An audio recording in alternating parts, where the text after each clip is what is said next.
എന്റെ അമ്മേ.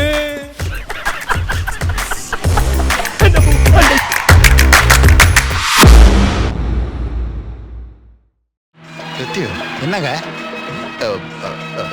ஏலமலை வந்தாச்சா? ஏலமலை இல்லைங்க, கிட்டத்தட்ட 1.5 மணி நேரம் ஆகும்.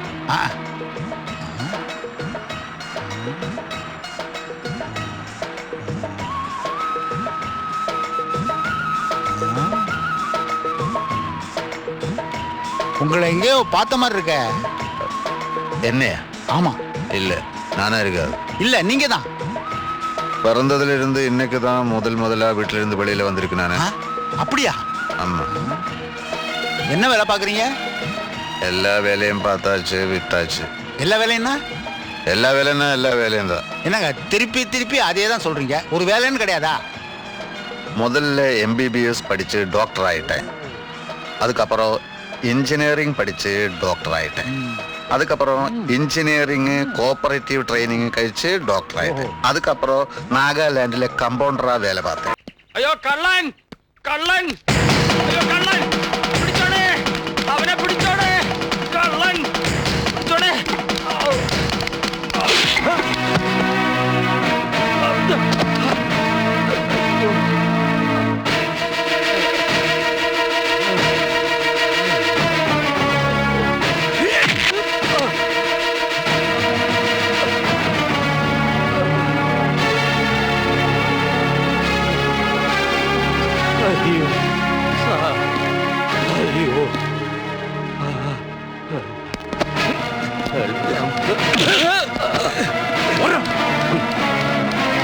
My God.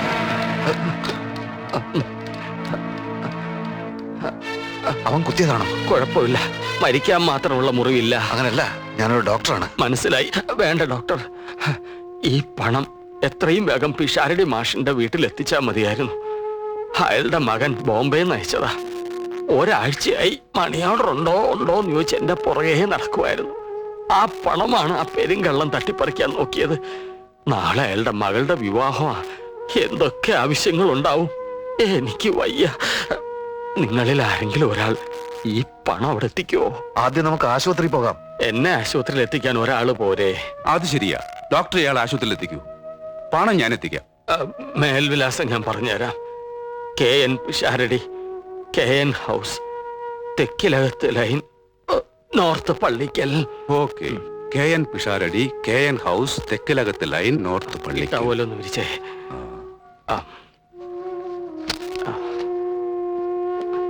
ഭദ്രമായിട്ട് സൂക്ഷിച്ചോണേ. ശരി, നിങ്ങളൊരു ബുദ്ധിയില്ലാത്ത മനുഷ്യനാണല്ലോ. പോകുന്ന വഴിക്ക് കള്ളം സംഘം ചേർന്ന് നിങ്ങളെ പരിശോധിച്ചാൽ എന്ത് ചെയ്യും? കാശ് മുഴുവൻ പോയില്ലേ? കാശ് ഇങ്ങോട്ട് നിങ്ങളുടെ കാശുണ്ടെങ്കിൽ അതും ഇങ്ങോട്ട് ഇങ്ങനെ പൊതിഞ്ഞ് ഇവിടെ വെക്കണം. ആരും കാണാൻ പോകുന്നില്ല, മനസ്സിലായല്ലോ? ഓക്കെ.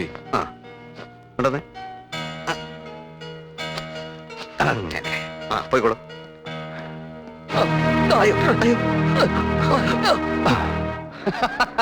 എന്താ സാർ ചിരിക്കുന്നത്?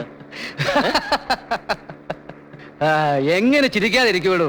നമ്മുടെ നാട്ടിലെ മണ്ടന്മാരുടെ എണ്ണം കൂടിയതോർത്ത് ചിരിച്ചു പോയതാ. കണ്ടില്ലേ?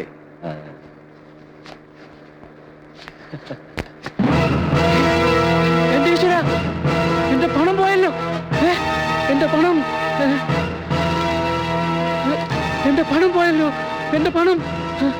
എന്റെ പണം പോയല്ലോ.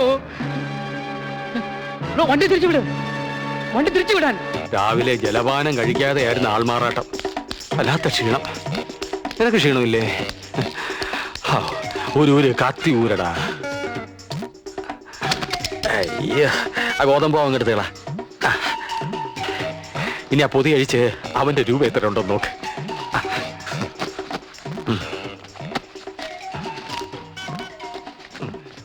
നമ്മുടെ 5 ഒരു ചവിട്ട് മുഖത്ത് കനത്തൊരിടി, മുൻവശത്തെ പല്ലെളിപ്പോയി. പുറവശത്തുള്ളതുകൊണ്ട് ജീവിച്ചോ. എന്തായാലും നമ്മുടെ പ്ലാൻ വിജയിച്ചല്ലോ പ്രേമ. ആദ്യം 200 തന്നിട്ടുണ്ട്, 200. ഓക്കെ, പോക്കോ മിസ്റ്റർ പ്രേംകുമാർ. ഇനി നമ്മുടെ പരിപ്പ് ഈ നാട്ടി വേവും തോന്നുന്നില്ല. തിരിച്ചറിയുന്ന പലരെയും പലയിടത്തും വെച്ച് കണ്ടുമുട്ടേണ്ടി വരും. 1 മാസമല്ലേ ടൗണിൽ കളി തുടങ്ങിയിട്ട്. ഇനി റിസ്കാ. ഞങ്ങൾ ഉടനെ സ്ഥലം വിടുവേ. അയ്യോ അപ്പൊ ഞാന് അല്ല, തനിക്കിവിടെ ഭാര്യയും മക്കളൊക്കെ ഉള്ളതല്ലേ. ഞങ്ങൾ സ്വതന്ത്രന്മാരാ. ഞങ്ങൾ നഗരങ്ങളിൽ നിന്ന് നഗരങ്ങളിലേക്ക് ഇങ്ങനെ അങ്ങ് പറക്കും. ഇനി ഇവിടെ നിൽക്കുന്ന ഓരോ നിമിഷവും അപകടമാണ്. ആ, ചെയ്ത സഹായങ്ങൾക്ക് നന്ദി. ഭൂമി വരേണ്ടതാണല്ലോ. നമുക്കിനി എവിടെയെങ്കിലും വെച്ച് കാണാം. Good bye. പോ പോ പോ. സാർ, പിടികിട്ട പുള്ളി ഒരാളെ കിട്ടി സാർ. അല്പം ബുദ്ധി ഉപയോഗിക്കേണ്ടി വന്നു. ഇനി എന്റെ ബുദ്ധി പ്രവർത്തിക്കാൻ പോകുന്നത് ഈ പാച്ചനും പരമനും വേണ്ടിയാണ് സാർ. അവർ ഈ നഗരത്തിലുണ്ട്. തന്നോട് ആര് പറഞ്ഞു? ആരും പറയണ്ട സാർ. കമ്പ്യൂട്ടർ ഘടിപ്പിച്ച റഡാറാണ് ഈ ബുദ്ധിയിൽ. സാർ, സർക്കിൾ ഇൻസ്പെക്ടർ കാണാൻ വന്നിട്ടുണ്ട് സാർ. സർക്കിൾ ഇൻസ്പെക്ടറോ? എന്തിനാണാവോ? വരാൻ പറയൂ.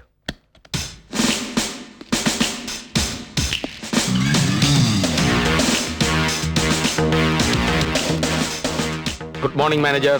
Good morning. Glad to meet you. Please be seated.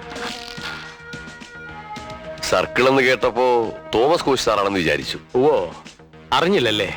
അദ്ദേഹത്തിന് മെനിഞ്ഞാന്ന് സ്ഥലമാറ്റമായി. ഓഹോ. ഞാൻ ഇന്നലെ ചാർജ് എടുത്തു. ഇന്നലെ തന്നെ സ്ഥലത്തെ പ്രധാനപ്പെട്ട ദിവ്യന്മാരെ എല്ലാം നേരിട്ട് എന്ന് പരിചയപ്പെടാൻ തുടങ്ങി. എനിക്ക് കാണണമെന്ന് പറഞ്ഞാൽ എല്ലാവരും സ്റ്റേഷനിൽ എത്തിക്കൊള്ളൂന്ന് എനിക്കറിയാം. പക്ഷേ ഒരു ജനകീയ ലൈനാണ് എന്റേത്.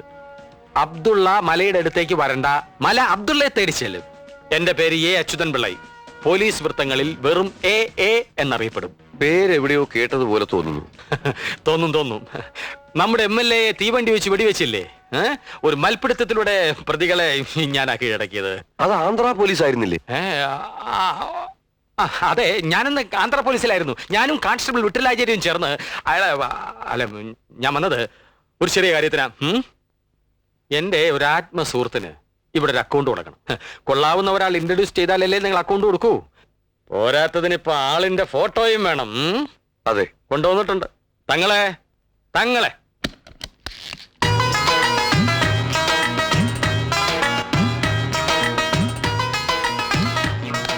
അതെ, ഇനി ഇതുപോലുള്ള നിസ്സാര കാര്യങ്ങൾക്ക് എന്നെ ഉപദ്രവിക്കരുത്. എല്ലാം പറഞ്ഞിട്ടുണ്ട്. ഫോട്ടോ ഉണ്ടല്ലോ? ഉണ്ട്. ആ, തൽക്കാലം ഐശ്വര്യമായിട്ട് 501 രൂപയുടെ അക്കൗണ്ട് മതി. ചെക്ക് ബുക്ക് വേണം. നാളെ തന്നെ 5 ലക്ഷം രൂപ കൊണ്ടുവന്നിടും. വേണ്ട, വെച്ചോളൂ. ഞാൻ ആളിനെ വിളിക്കാം. ആവശ്യമുണ്ടെങ്കിൽ ഇനിയും പല പോസിലുള്ള ഫോട്ടോസ് എത്തിക്കാം സാർ.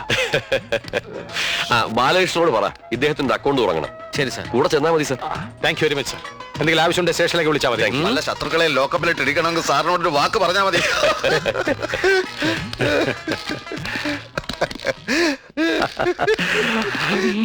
ഒരു ചാൻസ് കിട്ടി അത് ഓവറാക്കും അല്ലടാ ഫുൾ.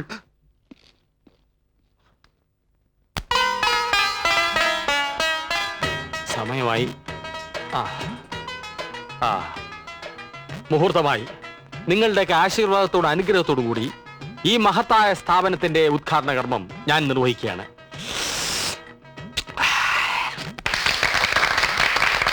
പ്രിയപ്പെട്ടവരെ, ഈ നിൽക്കുന്ന സർക്കിൾ ഇൻസ്പെക്ടർ ഒരു വലിയ മനുഷ്യനാണ്.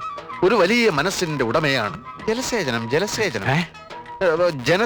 ജനസേവനം. ഏതു നേരത്തും ഈ ഒരു ചിന്ത മാത്രമേ ഇദ്ദേഹത്തിനുള്ളൂ.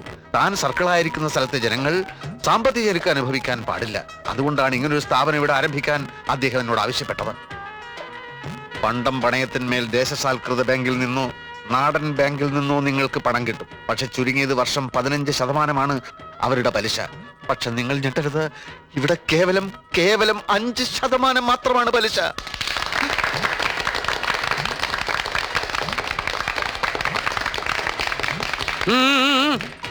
പോലീസും സ്വർണ്ണപ്പണയവും തമ്മിൽ എന്ത് ബന്ധം എന്ന് നിങ്ങൾ സംശയിക്കുന്നുണ്ടാവും.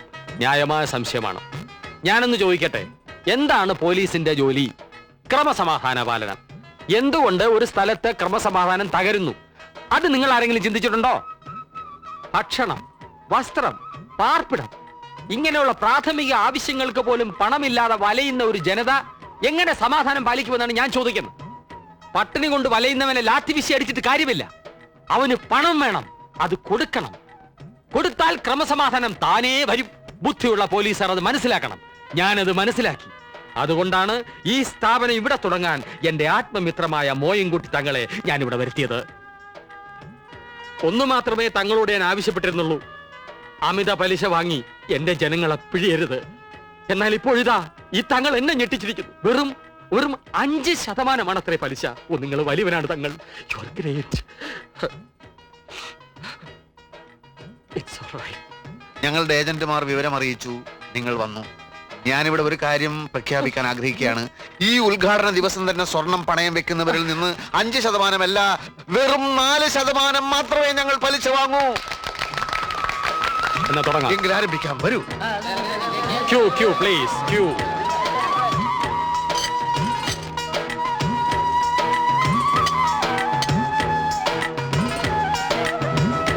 പവൻ. ഓഹോ, 3 പവൻ.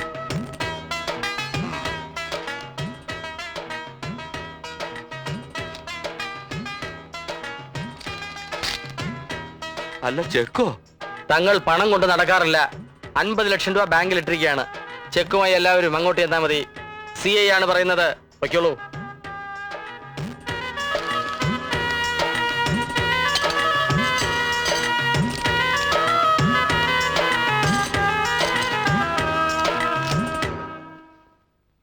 സ്വർണം പണയം വെച്ചിട്ട് വല്ലവരും ചെക്ക് വാങ്ങി പോരോ? സർക്കിൾ ഇൻസ്പെക്ടറുടെ ഉറപ്പിന്റെ പുറത്താണ് ഞങ്ങൾ ചെക്ക് വാങ്ങിയത്. ഏത് സർക്കിൾ ഇൻസ്പെക്ടർ? ഇവിടുത്തെ. അക്കൗണ്ടിൽ പണമില്ലല്ലോ. ഇത് ചതിയാണ്. സോറി.